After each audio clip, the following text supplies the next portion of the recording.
Hello મિત્રો, તો ઘણા સમયથી હાલતું હતું કે કાયદો અને વ્યવસ્થાની અંદર ફેરફાર કરવામાં આવશે, કલમોની અંદર જે ફેરફાર કરવામાં આવશે તે આજે અમલમાં આવી ગઈ છે.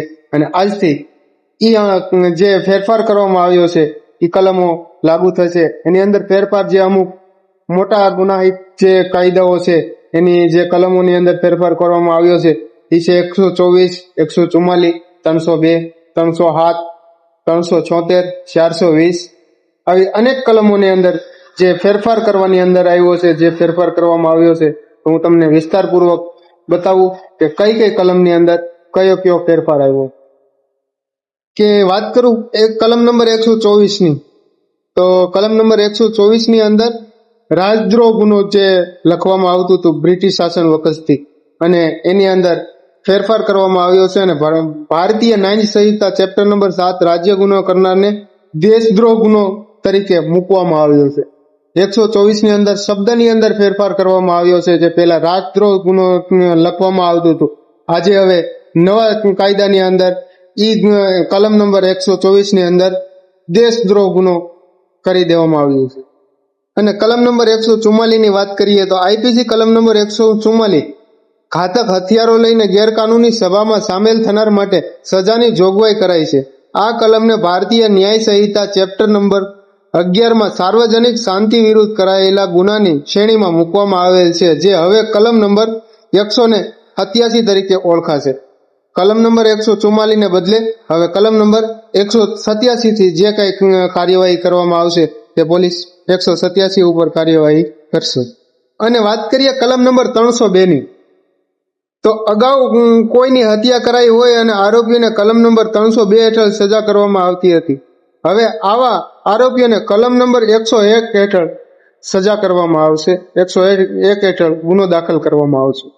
તો 302 ને બદલે હવે 101 હેઠળ ગુનો દાખલ કરવામાં આવશે. અને વાત કરીએ કલમ નંબર 307 ની, તો નવા કાયદામાં હત્યા કરવાના પ્રયાસમાં દોષિતને આઈપીસી કલમ નંબર 307 હેઠળ સજા કરવામાં આવતી હતી. હવે આવા દોષિતને ભારતીય ન્યાય સંહિતા કલમ નંબર 109 હેઠળ સજા કરવામાં આવશે. તો જે કલમ નંબર 307 હતી એને ફેરવીને 109 ની અંદર સજા કરવામાં આવશે. જે 307 ની અંદર જે સજા કરવામાં આવતી હતી એ હટાવીને હવે 109 તરીકે ઓળખાશે, અને 109 ની અંદર જે કાયદાની અંદર ગુનો દાખલ કરવામાં આવશે એની ઉપરથી સજા થશે.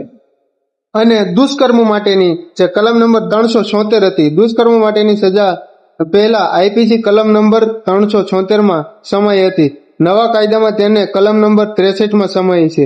અને સામૂહિક દુષ્કર્મ માટે આઈપીસી કલમ નંબર 376 અમલમાં હતી, જે હવે કલમ નંબર 70 માં સમાવેશ કરવામાં આવી છે. 376 ના બદલે 70 લગાડવામાં આવે.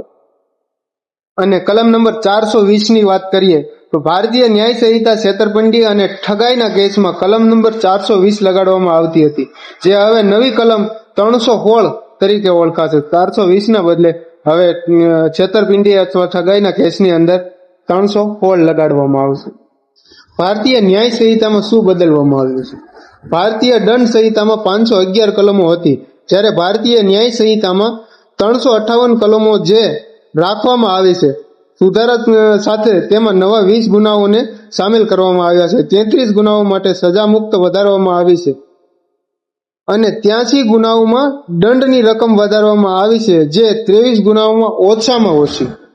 તો બસ આજ માટે એટલું જ. સુરક્ષિત રહો, સલામત રહો, કાયદાની હેઠળ રહો. જય હિન્દ, જય ભારત.